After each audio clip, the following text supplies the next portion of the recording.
விஜய் வந்து காவேரி வந்து ரிப்போர்ட்டை வந்து காட்டி டாக்டர் கிட்ட வந்து கன்சல்ட் பண்ணுறாரு. அப்போ தான் வந்து இந்த மாதிரி காவேரிக்கு வந்து டெஸ்ட் எடுக்கணும்னு சொல்லிட்டு டாக்டர் வந்து சொல்லிடுறாங்க. டெஸ்ட் எடுத்தால் தான் எதையும் சொல்ல முடியும் அப்படின்னும் சொல்லிடுறாங்க. சரின்னு சொல்லிட்டு காவேரிக்கு வந்து டெஸ்ட் எல்லாம் எடுக்கணும் அப்படின்னு சொல்லிட்டு சாரதா கிட்ட சொல்லி என்ன பண்ணுறாரு, காவேரியை வந்து போய் சொல்லி வர வைக்கிறாங்க. அடுத்து காவேரி கிட்ட வர வச்சு வந்து அவங்களுக்கு வந்து டெஸ்ட் எல்லாம் எடுத்து முடிக்கிறாங்க. இந்த சந்தர்ப்பத்தில் தாத்தாவும் அதுக்கப்புறமா வந்து குட்டி காவேரி அதுக்கப்புறம் அன்பரசு எல்லாருமே வந்து காவேரி பார்க்க வராங்க. அங்கே வந்த இடத்துல வந்து சாரதா கிட்ட மன்னிப்பு கேட்குறாரு தாத்தா. அடுத்து காவேரி கிட்டேயும் மன்னிப்பு கேட்கலான்னு நினைக்கிறாரு. மனசார அந்த மனசுலேயே மன்னிப்பு கேட்டுட்டு காவேரி பார்த்துட்டு குட்டி பாப்பாவும் அதுக்கப்புறம் எல்லாருமே கிளம்பி போகிறாங்க. இங்கே வந்து ஃபீல் பண்ணிகிட்டு இருக்காங்க சாரதா. பாவம் பெரிய மனுஷன், அவர் வந்து கண் கலங்கி நின்று மன்னிப்பு கேட்டோன்னே என்னால் எதுவுமே சொல்ல முடியல மாப்பிள்ள, எனக்கு ரொம்ப கஷ்டமாக போச்சு அப்படின்றாங்க. என்கிட்டயும் அப்படி தான் கேட்டார், என் காலில் விழுற மாதிரி ஆயிட்டாரு, எனக்கு ரொம்ப வருத்தமாக போச்சு, அதனால தான் நான் என்ன பண்ணுன்னு தெரியாமல் தவிக்கிறேன் அத்தை அப்படின்னோடனே, பரவாயில்ல மாப்பிள்ள, மன்னிச்சிடுங்க மாப்பிள்ள, பாவம் மாப்பிள்ள, உங்களை கஷ்டப்பட்டு வளர்த்து வரல அப்படின்னோடனே, அதுக்கு தான் அத்தை பார்க்க வேண்டியதாக இருக்குது, அவர் செஞ்ச துரோகத்தெல்லாம் என்னால் மறக்கவே முடியல, வேறு வழி இல்லாமல் என்ன பண்ணுறதுன்னு தெரியல அப்படின்னோடனே, உங்களுக்கு நல்லது செய்கிறேன்னு சொல்லிட்டு இந்த மாதிரி செஞ்சுட்டாரு, விட்டுருங்க மாப்பிள்ள அப்படின்னு சொல்லிட்டு சொல்லிடுறாங்க. அடுத்து வந்து அத்தை டாக்டர் கூப்பிட்றாரு, நம்ம போய் பார்க்கலாம் அப்படின்னு சொல்லிட்டு சாரதாவும் வந்து நம்ம வந்து விஜயும் டாக்டரை பார்க்குறாங்க. அப்போ டாக்டர் வந்து ஒரு விஷயம் சொல்கிறாரு, இந்த மாதிரி வந்து நீங்கள் எப்போவோ வந்து அவங்களுக்கு அழகாக ட்ரீட்மெண்ட் பார்த்துருக்கலாம், அதை விட்டுட்டீங்க, 5 வருஷமாக டைமை நீங்கள் ரொம்ப வேஸ்ட் பண்ணிட்டீங்க அப்படின்றாரு. அது கேட்டு சாரதா அதிர்ச்சி அடைகிறாங்க. இல்லை சார், ஏற்கனவே நாங்கள் பார்த்த டாக்டர் வந்து அவங்களுக்கு எதுவும் ஞாபகப்படுத்தக்கூடாதுன்னு சொல்லிட்டாரு, ஞாபகப்படுத்தக்கூடாதுன்னு தான் சொல்லியிருப்பாரே தவிர அவங்களுக்கு ஞாபகம் வர விஷயத்தை எதையுமே வந்து நீங்கள் தூண்டாமல் அப்படியே வச்சுருக்கிறது தப்பு, அதனால் நீங்கள் தூண்டுற மாதிரி விஷயங்களை பண்ணியிருக்கணும், அவங்களா ஞாபகப்படுத்தி இருக்கணும், அந்த மாதிரி கொண்டு வந்திருக்கணும் அப்படின்னோடனே, நீங்கள் சொல்கிறது புரியல டாக்டர், பழைய வந்து ஆளுங்க பழையபடி அவங்க இருந்த இடம், பழைய வந்து அவங்க எங்கே இருந்தாங்களோ அந்த விஷயங்கள் எல்லாமே வந்து அவங்களுக்கு ஞாபகம் வரணும்னா அந்த விஷயங்களை மறுபடியும் அவங்களுக்கு நடக்கணும் அப்படின்றாங்க. அதை கேட்டுட்டு வந்து டாக்டர் நீங்கள் என்ன சொல்கிறீங்க, ஆமாம், அவங்க புருஷன் கூடவும் அதுக்கப்புறம் அந்த வீட்டில் அவங்க வாழ்ந்த வீட்லேயும் அதே மாதிரி அவங்க எந்தெந்த சொந்தக்காரங்களெல்லாம் வந்து புதுசாக அந்த 3 வருஷம் சந்திச்சாங்களோ அவங்க எல்லாருமே கூட தான் அவங்க இருக்கணும், அப்போ தான் அவங்களுக்கு பழைய நினைவுகள்லாம் வந்து மனசில் தூண்டு வரும், அதுக்கப்புறம் மூளை நரம்புகள் வந்து தூண்ட ஆரம்பிக்கும் போது அவங்களுக்கு பழைய ஞாபகம்லாம் ஆட்டோமேட்டிக்காக வந்துடும்,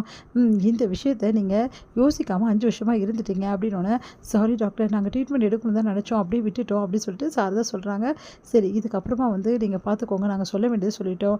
பழைய இடத்துக்கு கூட்டிகிட்டு போங்க, பழையபடி பேசுங்க, பழைய வந்து இந்த விஷயங்களெல்லாம் ஞாபகப்படுத்த அதுதான் கரெக்டான வழி அப்படின்றாரு. உடனே வந்து சாரதா வந்து இப்போ என்ன பண்ணுறது மாப்பிள்ள, காவேரி நான் இப்படியே வச்சுருந்தேன், அவள் இப்படியே தான் இருப்பான்றாரு, காவேரியை நீங்கள் கூட்டிகிட்டு போனால் தான் மாப்பிள்ள சரியாகும் அப்படின்னோடனே, கரெக்டு தான் அத்தை, ஆனால் காவேரி எப்படி அத்தை கூட்டிகிட்டு போக முடியும், அவள் வரமாட்டாளே, எங்கள் வீட்டுக்கு எப்படி வருவா, ஏற்கனவே நான் வந்து பார்த்தாவே ஒரு மாதிரி வந்து ஃபீல் பண்ணுறா, இதில் நான் எப்படி அத்தை அப்படி சொன்னோன்னே, இருங்க மாப்பிள்ளை, எப்படியாவது வந்து காவேரி கிட்ட எதையாவது ஒன்று சொல்லி உங்கள் வீட்டில் விட வேண்டியது என்னோட பொறுப்பு, அதை நான் கண்டிப்பாக செய்வேன், நடக்க மாட்டேன் அப்படின்னோட நடக்கும், காவேரி பழைய நிலைமைக்கு வர்றதுக்காக நான் என்ன வேணாலும் செய்வேன் மாப்பிள்ளை அப்படின்னு சொல்லிட்டு போகிறாங்க. விஜய் யோசிக்கிறாரு, என்ன சொல்லி காவேரி வந்து விட போகிறாங்க அப்படின்னு சொல்லிட்டு. எங்கள் காவேரி கிட்ட வந்து இங்கே பாரு காவேரி, உனக்கு பழையபடி வந்து எல்லா ஞாபகமும் வரும் அப்படின்னு டாக்டர் சொல்லியிருக்காரு, அம்மா இப்போ வந்தால் என்ன வரலன்னா என்னம்மா, ஒன்றும் பிரச்சனை இல்லைம்மா, எனக்கு இப்போ ஒன்று அவங்கள தெரிஞ்சிச்சு, அப்பா இறந்ததும் எனக்கு புரிஞ்சிடுச்சு, எல்லா விஷயமும் எனக்கு புரிஞ்சோடனே எனக்கு பழைய ஞாபகம் வந்தானா வரலன்னா என்னம்மா, இங்கே பார் காவேரி, அப்படிலாம் நீ சொல்லக்கூடாது, இங்கே பார், ஏற்கனவே வந்து